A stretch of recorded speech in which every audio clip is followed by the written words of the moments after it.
and welcome to another episode of JC Live with your host, Dwayne Dunleavy. And I have a guest today. We're going to talk about him and his beginning of his career.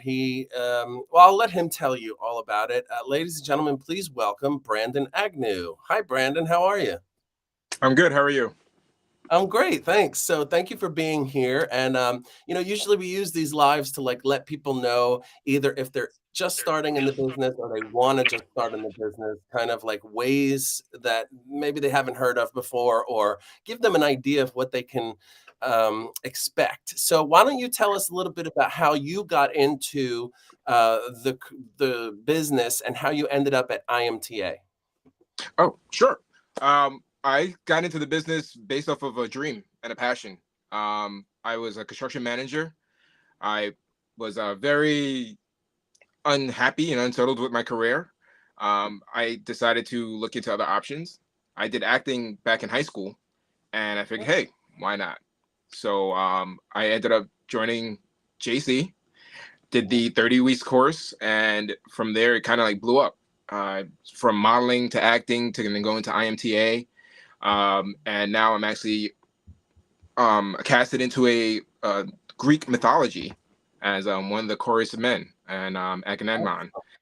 So, yep. That's great. Now you went through the whole 30-week course at JC, which so I've been there for almost 15 years as an instructor, and I've seen so many people, blossom and come out of their shell. What was it about JC that you found the most helpful to you? Everything. It was getting reacclimated to what the business is, finding out about the business, actually considering modeling. I never actually ever thought about modeling. Going to JC, figured out the makeup, doing the modeling pose, the breaking out my shell, understanding that, hey, there's more to it than what you bring, understanding that you have to provide and you can contribute to all of that, based off your personality, based off your characteristics. JC's coaches are amazing. They taught me a lot. I had a lot of fun with a lot of them. They very motivational, very open to communicate. They help you out with everything. They bring you out of that shyness and make you feel more welcomed into the industry. Yeah, I often tell people, students at JC especially, that the cool thing about JC is that you're being taught not by like a teacher at a school who knows more than you and who's always going to be in that place, but by people who are literally going to be standing next to you at auditions. So it's not like we're like telling you what to do and then you have to go do it. It's like we're telling you what we know so that you can join us in what we do. So it's a great situation to be in. Now, for those people who may not know what IMTA is, it's actually basically just a big showcase where people go, actors and models, to show many different people in the industry, casting directors, agents, everything. And now you went to the one in New York City, right? Yes, I did. And what was your experience there? Because I'd been to two of them, but not as a participant. I was a stylist at one for a model, and for another one, I was a coach. So tell us a little bit about what your experience was at IMTA. Where do I begin? It was mind-blowing. I was not expecting the full day worth of activities between the acting classes and the auditions and then the casting calls. So I did theatrical headshot and cold read, improv. Wow. And for people who may not know, cold reads are when you don't see the words or the script before having to read them, and then you have to kind of like do it in the moment. And that's one of the things that we definitely cover at JC, because that's a huge part of the auditioning process in this business, which I'm sure you've found out. Yes. And then I did monologues. And one of the things at the IMTA, which was very welcoming, was the fact that I met a lot of people from JC, a lot of people that I met in class and courses that when we finally meet in person, it was like, hey, what's up? How are you? Hey, that's you. So that was a lot of fun. Made a lot of new friends. Yeah. I will give him some shout outs. I see Mary up there, and I see you there, Mary. I see you. So, and then I got my friend Clovis that we hung out with a lot. So, meeting the people that I went to class with was very fun. Meeting the coaches and like Louis Mojica. He's a coach there with JC. I met him. He came out for Central Park and met us out there. And one of the things that I wasn't expecting was the large amount of people that was there. There was a lot of great talent at IMTA from all around Yeah, the country and all around it's the world. pretty So amazing. that was, yeah, and that was the days were long. It was started at like 7 in the morning and going to like 8, 9 o'clock at night, and all Yeah, the contestants were there. Nobody, even though it was a competition, it didn't feel like it. It yeah. was everyone's very supportive. Everyone's just like, "Hey, you got this." We'll feed off each other. Even other people from other schools. It was just like, "Hey, this is a great experience. This is a great moment for all of us to just try and build and then grow from it." And yes, it is a competition, but at the same, it did not feel like it. There was a lot Yeah, of and that's support. I think that's another great thing about our business is that people are not it's not like cutthroat like many other industries, like this business, especially after you're in it for a little while, you start to realize like even if I didn't get the part, I just had a great experience that taught me something, even if it's a little something. And sometimes you will not get the part, and then a year later, that casting agent calls you because they have your photo, they have your audition from that, and you get something that you never would have expected. So it's a pretty amazing business in that aspect, that you can really, really have a good time with people and not be so cutthroat. So it's great. Now, as you mentioned, IMTA is a big process. It's a lot of really talented people, and so it can be a little bit daunting, but it's really an interesting it's I would say it's kind of like cramming 10 classes into, a couple of days basically, because you have to prepare, you have to get ready, you do it there. Would you say that's accurate? Everything that we did in the 30 weeks showed up in IMTA. Yes. Yeah. Yes, from the model walking, even though like I wasn't a model, we did have to do a runway walk, and just having that experience of stepping on your left foot, keeping your head up, the L's, everything just came into Yeah. play, worked out great. And you you also learn from other people there as well. Yeah. You pick up on certain habits, pick up on certain traits. But then one thing I learned definitely was to follow directions. That's something that JC taught. You have to follow directions, and even though they don't give a lot of directions while you're there because it's a competition, Right. understanding the rules and what you have to do, like they'll give you a sheet, and then like for the monologue, they give you a little card with 3 different phrases on it, and you have to act it out. There's no one else there helping you. You have to Yeah. follow the directions and then follow that lead. When it came down to cold reads or even your monologues and theatrical headshots, you stand in line, you have to be patient, wait, because there's a lot of people, and you're patient, you wait for your turn, and then when you get up there, you're on stage in front of the bright lights, in front of all the judges, and you just have to let it out. You can't take Yeah. yourself too seriously, just let it out, you be free. And that was something that JC definitely taught about, um, not being overzealous, not taking yourself too serious, being comfortable, being what was it? Drawing a blank now, but it was just the charisma, like bringing that character out, bringing that live, that energy. You have to have a lot of energy. Don't be no. You have to have Yeah. the energy. You have to have that it factor. And a lot of Right. people were there competing with that it factor, with that energy, with that whole enthusiasm, and that was something that JC just definitely drove into us. Be happy, be enthusiastic, bring the energy, bring the spunk, and Yeah. that definitely came out at IMTA Yeah, to the that's point great. where I now mean, I'm like even in the using it every day. classes Yeah, even in the classes, I think when you see other people doing well or doing things, it kind of helps you raise the bar. And then at IMTA, it's just like through the roof. Mhm. And I love what you said about having to show your charisma because really, that's what I'm always telling people. That's what people are paying for is for you to get on in front of that camera and put energy through the camera because what else Mhm. is what are they paying for you to sell something or tell a story, and you're not going to be able to do that if you can't get that energy through the camera. So that sounds like it was a great experience for you, Oh yes. and that you really grew from it, and you even ended up getting this part in this Greek mythology thing. So tell us a little bit about how that happened. So, well, before I jump into that, one thing Yeah, yeah, that's great about John Casablanca is when you graduate, you become a member of MTM and yeah. the TMI. So that was great because then you get constant emails on casting calls, and Mhm. you just start auditioning. You send them out, you reply, you send your headshot, you send your resume, you reply to all these casting calls. And funny thing is, my first audition after IMTA was for this Greek mythology. Wow. It's First Day, and it's the story of Agamemnon, which is Mhm, about the Greek War and the Trojan War, mhm, um, the war on Troy. And it was I went to the edition. I read for the Watchman and for Agamemnon himself. And then uh-huh. the director is like, "Oh, I love your vocals. I love the way you present yourself, but I think I want you to be part of the chorus." I was like, "Oh, okay." I didn't read any part of it, and I didn't know what my lines were. And then when I came back for, he casted me, and I came back to the cast, and then I get the script. I read the whole story. The first edition was on Tuesday, this past Tuesday. The what was it? Today's the 17th, so you literally the 15th, like 2 days ago. That's We awesome. get the script, and from there we read through the story.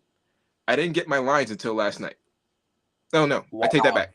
Got the lines, and we started actually doing the actual rehearsing for the actual chorus last night. So I take that back. I got the script Wow. on Tuesday, got my lines because they allocated the lines for each member of the chorus on Tuesday Uh-huh. night, and then last night we did our first run through of like the first 12 pages of the play, in which we started doing the choreography.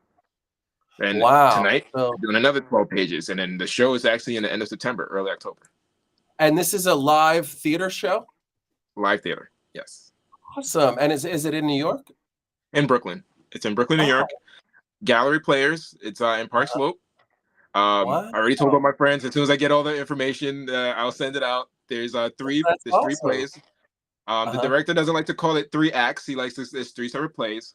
Uh-huh. So it's three separate stories. And on Saturday and Sunday night, there's when all three plays show. But then there's individual plays on individual nights throughout the week. So yeah, it's That's I cool. have 8 performances. to Wow, do. that's amazing. That's so cool. I hope we can follow up with you and maybe get pictures or little clips of videos to show people because Of course. a lot of times I'm always letting people know when they're on JC Live here. Mhm. We only have a few viewers usually when we're live, but also we put this out through our myjc.me, which is, of course, where we get all of our information during when you're in classes there, and it doesn't show up on our views. So we get a Yeah. lot of viewers, and I'm sure that they're going to want to know how everything turned out. So that's amazing. And Yeah. a lot of people don't even think about live theater when they come into this industry or come to JC. They're just thinking about modeling, print work and on screen or on camera work. So it's kind of interesting. You're the first person I've had on here who's actually gotten a job for a live theater show. That's amazing. That's so cool. And so I've done a lot of live theater myself. And I'm a stand-up comic. I've been doing stand-up for 25 years. I've done Oh plays, all wow. that kind of stuff. And I can say that, live theater is a different animal in itself where it gives you immediate satisfaction. You've got an audience, you're doing things, and even though it's the same lines, you do them a little Mhm. bit differently each night. It's such an amazing, visceral experience. So I'm so excited for you to be able to do that. You said Thank end of you. Thank September you. is when it opens? So the first show is September. It's a Saturday. September 23rd, I think, is opening night, and the last show is October 8th. Yes, That's amazing. That's gonna be 3 weeks. so much fun. That's Yeah. so cool. And Now, in the meantime, of course, I'm sure while you're, rehearsing and all that stuff, you're still getting auditions, right? so yes, I'm still getting casting calls. I'm still reaching out to auditions. I was actually supposed to go to an audition, to not an audition, but a well, yeah, I guess you call it an audition, yeah, for the Yeah. Equity Club in Manhattan in Times Square. Oh, wow. I went last week, and they were only seeing equity members first, so they Uh-huh. canceled for everyone else. And I'm like, oh, great. And then today I was like, different set of shows that they had for auditioning, and I was like, Yeah. I'm gonna be doing this live podcast. Let me just let me not try and Yeah. overbook myself in a sense that where I run out there and I'm waiting, and then I end up missing it. So I'm also not a member of the equity members, so it was just like tossing the dart if they're gonna have time for me like last time or not. So I was Yeah. like, all right, I have that. I've done many voiceovers. I Yeah. submitted for some indie films, some music videos. Still waiting for some more callbacks. But Yeah. currently, right now, I just have this one scene where we rehearse at night from 7 to 10, and then I'm in the day. I'm still doing, promoting, and trying to get myself out there a little bit more. See what else I can get lined up. That's great. Now, for anybody who's watching who may not know what equity is, if you haven't reached that part of your classes yet, equity is the actors union. And if you want a lot of information about that, or you want to go on and see exactly what it's about, you can go to sagaftra.org and get information. If you've just joined equity and you want to know exactly what the rules are and everything, you can go there and check that out too. Yeah, that's great. And in most auditions, they do the equity first, of course, because they're going to do Mm. the union, and then they do the non-equity. And I let people know, some people are like chomping at the bit to get into that equity or to get into SAG-AFTRA. And it's like, sometimes a lot of good roles do come to non-equity people. So it's not a horrible place to be. And for some people, the union is not the best place to be, because you can get really sucked into that. And then that's your complete career, which is what some people want. Yeah. Other people want it to be like a side thing, So do you feel like that's where you're headed?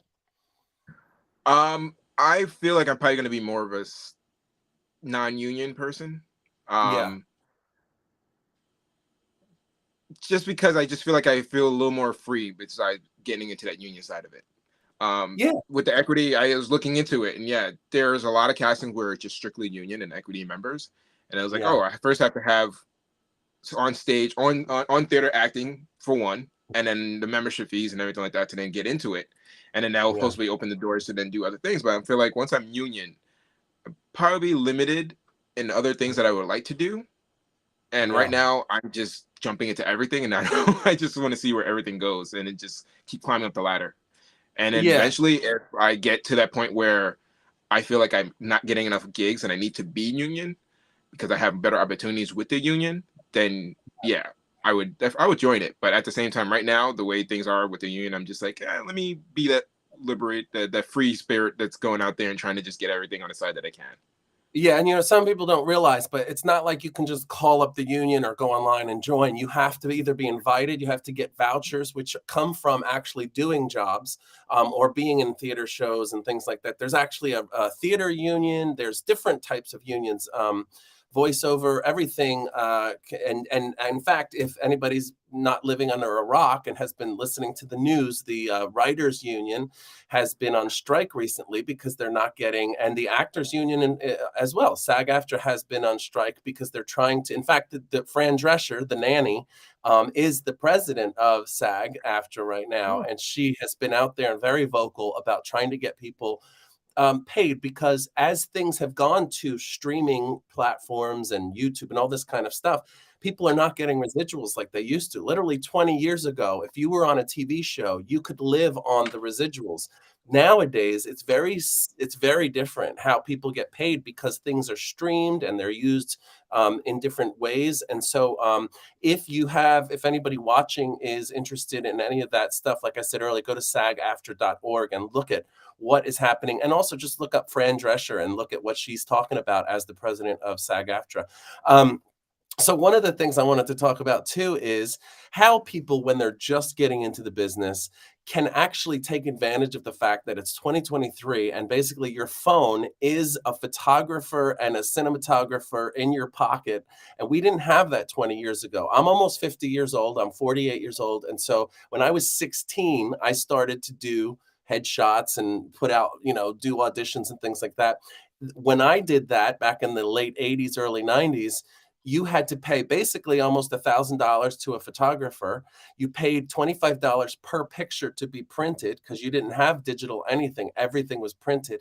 And you literally had to go in, walk, and hand it to a person and leave it there. And then if you needed more, you called up and you paid another $25 per picture and all that kind of stuff. Nowadays, since everything's digital, you can set something up in your own home and take some amazing shots of yourself using the guidelines that you do learn at JC. So as you can probably attest to, Brandon, we do teach a lot. We teach everything: how to set up the background, how to do the lighting, how to dress. In fact, you're a perfect example right now. Your skin looks great. Your shirt is a great color. You have a nice plain background.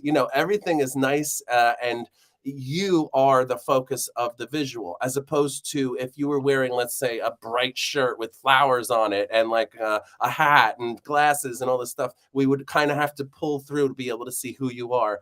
But the way that you're presenting right now shows exactly who you are. And as a casting director, I could get a really good feel for what you would be able to present as, you know, a character. So that's really kind of what we do. I want to just give a couple examples. If you don't think you can get shots that look pretty professional from home, these are some shots that I did at home, and I fixed them up with Canva. If you don't know what Canva is, it's basically like Photoshop for dummies and for everybody these days. And you can just pick some outfits, get in front of a basic background and just change it up and give yourself a really good look. And these aren't obviously the best ever. These were taken over 20 minutes, and then it took me 15 minutes to do that, just because I wanted to show people that, you know, it's quick and easy. And basically anything, if you have a portfolio, headshots, I mean, it's all marketing materials. You're basically just trying to sell yourself to these casting directors.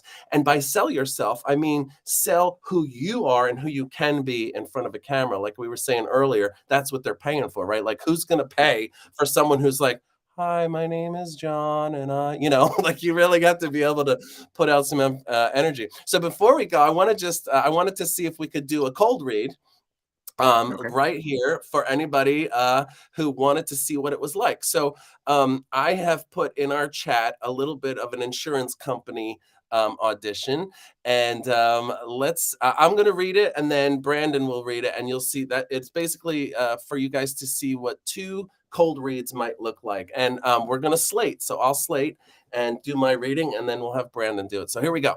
Hi, my name is Dwayne, and I'm represented by Model Talent Management. Some insurance companies seem to think that 15 minutes is all it takes, but not Allstate. We'll take as long as you want to help you make sure your insurance coverage is right. You deserve more than just 15 minutes of fame. Are you in good hands? All right, here we go. All right, pressure's on. I'm gonna take my light.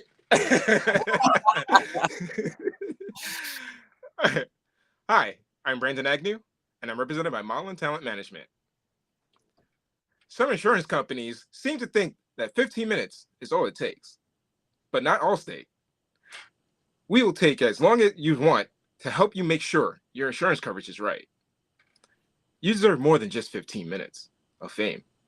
Are you good? Are you in good hands?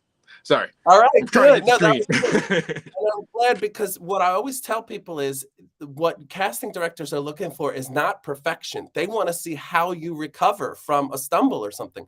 Because and I've known many casting directors, actors, producers, they would much rather work with somebody who's like, I can just, come right back, rather than be like, oh my God, I messed up. What am I going to do? Like, oh my God, that was, they want people to kind of stumble a little bit and see how they recover from it. So I think that was really great. And your personality came through, your smile came through. That's the most important thing about doing an audition, is really getting that personality across, like you said. So, well, this is great. I'm so thankful that you were able to take the time. I know you're busy, so thank you so much for being here. And we're going to definitely follow up with you and find out how the play goes and all that. And I look forward to seeing pictures or videos from it. If you want to, and you want to share with our viewers your social media, you can absolutely do that. So please go ahead. I'm currently on Instagram. It's Brandon Agnew, all one word, ITSBRANDONAGNEW. I am going to work on my TikTok. I'm going to rebuild on that, get that Brandon out there. And right now, yeah, that's just Brandon Agnew. Last name, once again, AGNEW. Awesome. All right. Well, thank you so much again for being here. And thank you guys all for watching. And we'll be back next time with some more interesting stuff here at JC Live. I'm your host, Dwayne, and I will see you guys hopefully again very soon. See you later. Thank you. Have a good one.